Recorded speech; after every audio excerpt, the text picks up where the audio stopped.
வர April 1லேருந்து government நம்மளோட WhatsApp மெசேஜஸை படிக்க முடியும். என்னடி சொல்ற? நீ என்ன சொல்ற? என்ன ஒரு ஏப்ரல் ஃபூல்ஸ் ஜோக்கா அப்படின்றீங்களா? நோ. என்னடி சொல்ற?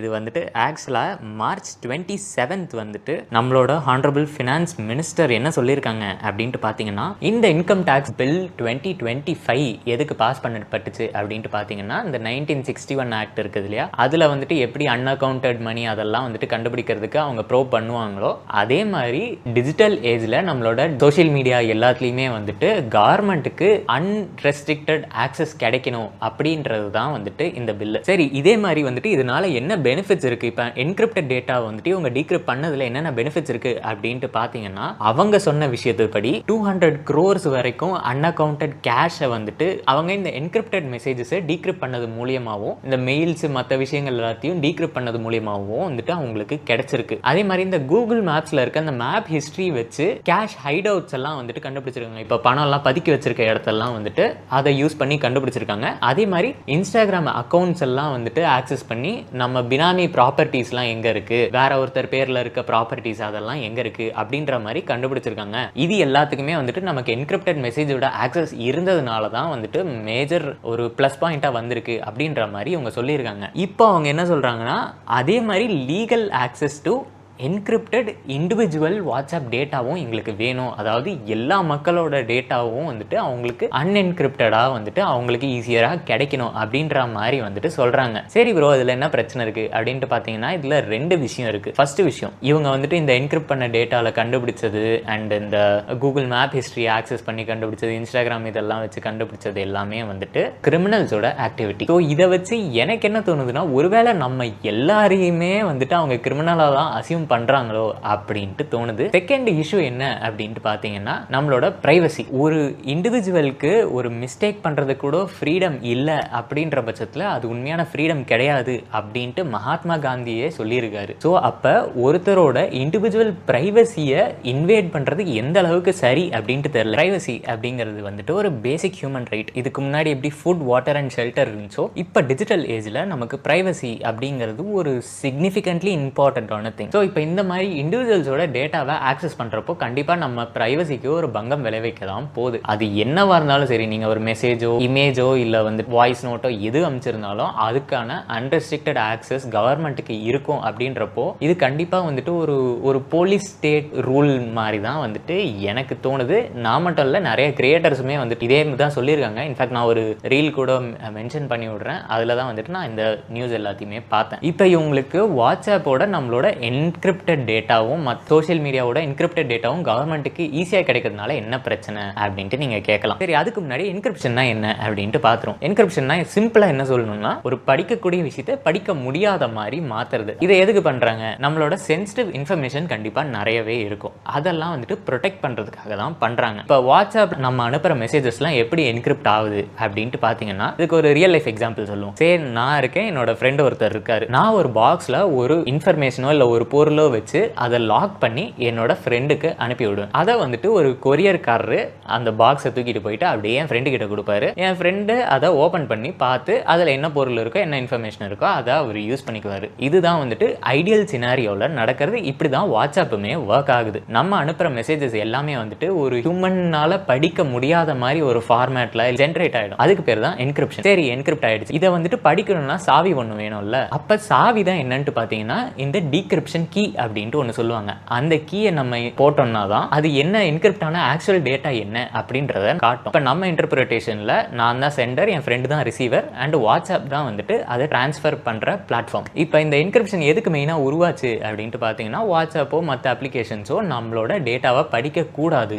அப்படின்றதுக்காக தான் இந்த என்கிரிப்ஷன் உருவாச்சு. சரி, இதே மாதிரி எண்ட் டு எண்ட் என்கிரிப்ஷன் அப்படின்ட்டு ஒரு விஷயம் இருக்குது. நம்ம நிறைய இந்த ஃப்ரெண்ட்ஸ் கூட சாட் பண்ணுறப்பெல்லாம் பார்த்துருப்போம், this message, this conversation is end to end encrypted அப்படின்ட்டு. அப்படின்னா என்ன அப்படின்ட்டு பார்த்தீங்கன்னா, நம்ம கிட்ட ஒரு சாவி இருக்கும், நம்ம ஃப்ரெண்டு கிட்ட ஒரு சாவி இருக்கும். நம்ம அனுப்புற என்கிரிப்டட் மெசேஜை வாட்ஸ்அப்பே நினைச்சாலும் ஓபன் பண்ணி பார்க்க முடியாது. வாட்ஸ்அப் இல்லை, யாரு நினைச்சாலும் ஓபன் பண்ணி பார்க்க முடியாது. அந்த டீக்ரிப்ஷன் கீயை நம்ம யாருக்கிட்டயோ ஷேர் பண்ணாத வரைக்கும் அது ஆப்வியஸா நம்ம கையில இருக்காது. நம்மளோட அப்ளிகேஷன் உள்ள வந்துட்டு அது ஹார்ட் கோடா இருக்கும், நம்ம டிவைஸோட ஹார்ட் கோடா இருக்கும். இதுதான் வந்துட்டு எண்ட் டு எண்ட் என்கிரிப்ஷன். இப்போ வந்துட்டு இதை படிக்கிறதுனால என்ன பிரச்சனை? ஆப்வியஸ்லி நம்ம இதுல கூட தான் டார்கெட்டட் ஆட்ஸ்லாம் வருது. நான் ஏதாவது ஒரு விஷயத்தை பத்தி என் ஃப்ரெண்டு கிட்ட பேசுவேன், அது வந்துட்டு எனக்கு உடனே ஆட் ஆகும். வரும். இதே தான் வந்துட்டு கவர்மெண்ட் பண்ணால் என்ன அப்படின்ட்டு நீங்கள் கேட்கலாம். இது ஒரு எக்ஸாம்பிள் சொல்கிறேன். இப்போ இதுவே வந்துட்டு நம்ம ஒரு கிராஃபிக் கார்டை பற்றியோ ஒரு பிசி காம்பனண்ட் பற்றியோ பேசுகிறோம்னா அது நமக்கு நாளைக்கு இன்ஸ்டாகிராம்லேயோ யூடியூப்லேயோ வந்துட்டு ஒரு ஆடாக வரும். சரி, அந்த ஆடு வர்றதும் நம்ம அதை கிளிக் பண்ணுறதும் பண்ணாதான் நம்ம இஷ்டம் தான். அது சிம்பிளி நம்மளை இன்ஃப்ளூயன்ஸ் தான் பண்ணுது. இதுவே திங்க் தட் நீங்கள் ஒரு ஸ்கூல்லோ காலேஜோ இல்லை ஆஃபீஸ்லேயோ வந்துட்டு இருக்கீங்கன்னு வச்சுக்கோங்க. உங்கள் மேனேஜரோ இல்லை உங்களுக்கு டீச் பண்ணுற ப்ரொஃபஸரோ பிரின்சிபலோ வந்துட்டு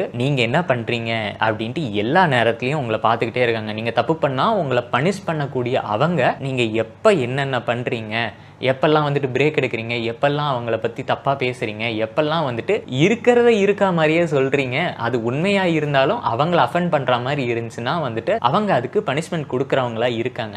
அப்படின்ற பட்சத்தில் அது எந்த அளவுக்கு நமக்கு தப்பாக தோணுதோ அதையே வந்துட்டு நம்மளை ஆளக்கூடியவங்க டிஜிட்டலி இதையே நமக்கு பண்ணாங்கன்னா அது என்ன எஃபெக்ட் வருமோ அதே தான் வந்துட்டு இது இங்கேயும் வருது. when they have direct control over us, நம்மளை கண்ட்ரோல் பண்ணக்கூடியவங்களுக்கு இந்த பவர் இருக்கிறதுனாலையும் அதே மாதிரி நம்மளோட பர்சனல் டேட்டாவா அவங்க பார்க்கறதுனாலையும் நம்மளை இன்னும் டைரக்டா அவங்க கண்ட்ரோல் பண்ணுவாங்க. இது நமக்கு கண்டிப்பா ஒரு டிராபேக்காக தான் வரும். இப்போ ரீசெண்டாக வந்துட்டு யூகேல கூட ஒரு விஷயம் நடந்துச்சு. யூகேல ஆப்பிளோட அட்வான்ஸ் டேட்டா ப்ரொடெக்ஷன் ரிமூவ் பண்ணும் அப்படின்ற மாதிரி யூகே கவர்மெண்ட் ஃபோர்ஸ் பண்ணியிருந்தாங்க. ஆப்பிளும் அதை ரிமூவ் பண்ணிட்டாங்க. ஆப்வியஸ்லி அவங்க கம்ப்ளை பண்ணி தான் ஆகணும். இது எதுக்காக ரிமூவ் பண்ண சொன்னாங்க அப்படின்ட்டு பார்த்தீங்கன்னா கவர்மெண்ட்டை பற்றி தப்பாக ஒரு சிலர் பேசி ஒரு ஃபன்னியான ஒரு மீம் போட்டு சட்டைரிக்கலாக இல்லைன்னா வந்துட்டு சார்காஸ்டிக்காக ஏதாவது மீம் போட்டதுனாலையும் அவங்க வந்துட்டு இல்லை இந்த மாதிரி பண்ணுறதெல்லாம் இல்லீகல், நீங்கள் கவர்மெண்ட் பற்றி இப்படி பேசக்கூடாது அப்படின்ட்டுலாம் சொல்லி அவங்க வந்துட்டு இந்த அட்வான்ஸ் டேட்டா ப்ரொடெக்ஷனையும் வந்துட்டு ரிமூவ் பண்ணாங்க. உள்ளதை உள்ள மாதிரியே பேசுறதும் ஃப்ரீ ஸ்பீச்சை கெடுக்கிற மாதிரி எந்த விஷயமா இருந்தாலும் அதை வந்துட்டு தடுக்கிறது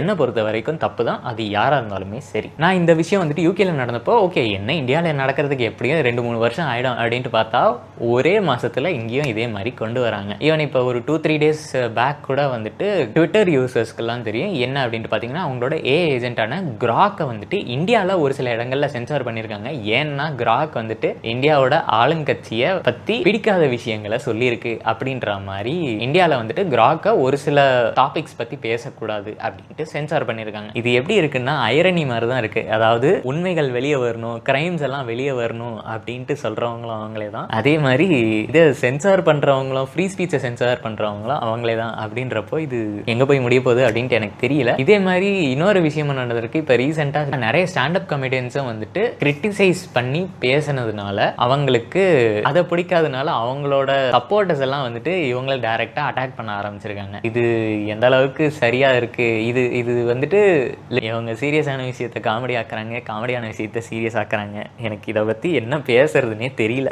இல்லை பேசினாலும் வந்துட்டு பிரச்சனை வரும். அதனால் அதை பற்றி இன்னொரு நாள் பேசும். இப்போ வந்துட்டு இவங்க ப்ரைவசிலாம் இது பண்ணுறாங்க. இதனால் வர ட்ராபேக்ஸ் என்ன அப்படின்ட்டு கேட்டிங்கன்னா ஃபஸ்ட்டு நம்ம ப்ரைவசி இன்வேட் ஆகப்படுது. அது ஒரு பெரிய ட்ராபேக்கு. இப்போ இந்த ப்ரைவசி இன்வேட் ஆகுது அப்படின்ட்டு நிறைய பேருக்கு தெரிஞ்சுன்னா ஆப்வியஸ்லி அவங்க இன்னும் ஒரு சில ஆல்டர்னேட்டிவ் பிளாட்ஃபார்ம்ஸ் டீசென்ட்ரலைஸ்டு பிளாட்ஃபார்முக்கு போவாங்க. அப்படி இல்லைன்னா ஹைலி என்கிரிப்டட் பிளாட்ஃபார்முக்கு போவாங்க. இதனால் என்ன ஆகும்னா இவங்களால இன்னுமே அதிகமாக ட்ராக் பண்ண முடியாது. இது நிறைய பேருக்கு இந்த என்கிரிப்டட் பிளாட்ஃபார்ம்ஸோ இல்லை வந்துட்டு ரொம்ப டீசென்ட்ரல் பிளாட்ஃபார்ம்ஸ் எல்லாம் வந்துட்டு இன்னும் நிறைய பேர் யூஸ் பண்ண ஆரம்பிச்சாங்கன்னா எந்த ஒரு என்டிட்டிக்குமே இப்ப இருக்க கண்ட்ரோல் கூட இருக்காது. செகண்ட் விஷயம், இது வந்துட்டு தப்பான விஷயங்கள் செய்யறவங்களுக்கு அந்த டெக்னாலஜிஸ்லாம் வந்துட்டு இன்ட்ரடியூஸ் ஆச்சுன்னா அவங்க இன்னுமே வந்துட்டு இந்த கிரைம் ரேட்ஸ்லாம் இன்க்ரீஸ் ஆகிறதுக்கு நிறையவே சான்சஸ் இருக்கு. சரி, அப்போ வந்துட்டு இதை எப்படி ஃபிக்ஸ் பண்ணலாம் அப்படின்ட்டு பார்த்தீங்கன்னா என்னை பொறுத்த வரைக்கும் ப்ரைவசியை இன்வேட் பண்ணுறது it is not a right thing.